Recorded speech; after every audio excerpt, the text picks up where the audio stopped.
नमस्कार मित्रांनो, पोलीस शिपाई भरतीसाठी सराव पेपर आलेला आहे. तर मित्रांनो, प्रश्न पहिला, चिखली ही प्रक्रिया प्रामुख्याने कोणत्या पिकाशी संबंधित आहे? मित्रांनो, आपले ऑप्शन असतील की पहिला ऑप्शन 1 गहू, ऑप्शन 2 भुईमूग, ऑप्शन 3 हरभरा, ऑप्शन 4 भात. तर मित्रांनो, याचं सही उत्तर आहे ऑप्शन 4 भात. प्रश्न दुसरा, कळंब हा एकाच नावाचा तालुका महाराष्ट्रातील कोणत्या 2 जिल्ह्यात आहे? Option Yavatmal Wardha, option 2 Osmanabad Ahmednagar, option 3 Osmanabad Yavatmal, option 4 Wardha Ahmednagar.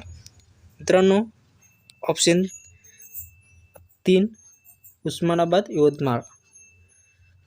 तर प्रश्न तिसरा, वसई कोणत्या फलोत्पादनासाठी प्रसिद्ध आहे?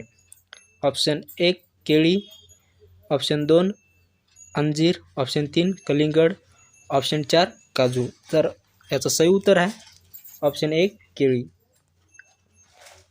प्रश्न चौथा, यमुना नदीच्या काठावर कोणते शहर वसले आहे? Option 1 Delhi, option 2 Agra, option 3 Mathura, option 4 Ujjain. मित्रांनो, याचं सही उत्तर आहे ऑप्शन 4 उज्जैन. प्रश्न पाचवा, बल्लारपूर हे ठिकाण कशासाठी प्रसिद्ध आहे? आपलं ऑप्शन 1 अभयारण्य, ऑप्शन 2 कागद कारखाना, ऑप्शन 3 साखर, ऑप्शन 4 सिमेंट.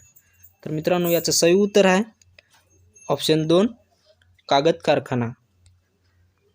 प्रश्न सहावा, तापी नदी कोणत्या जिल्ह्यातून गुजरात राज्यात प्रवेश करते? मित्रांनो, option 1 Jalgaon, option 2 Nashik, option 3 Nandurbar, option 4 Dhule. तर मित्रांनो, याचं सही उत्तर आहे option 3 Nandurbar.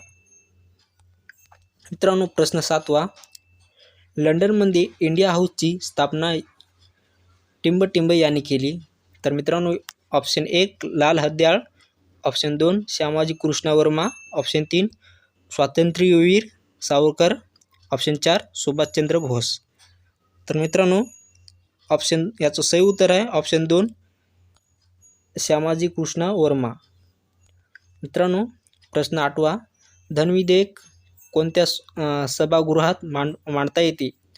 Option 1 Lok Sabha, option 2 Rajya Sabha, option 3 विधान नगर परिषद, ऑप्शन 4 यापैकी नाही. तर मित्रांनो, याचं सही उत्तर आहे ऑप्शन 1 लोकसभा. मित्रांनो, प्रश्न 9वा, लोकसभा व राज्यसभा याच्या संयुक्त बैठकीस अध्यक्षाने कोणते भूषवतात?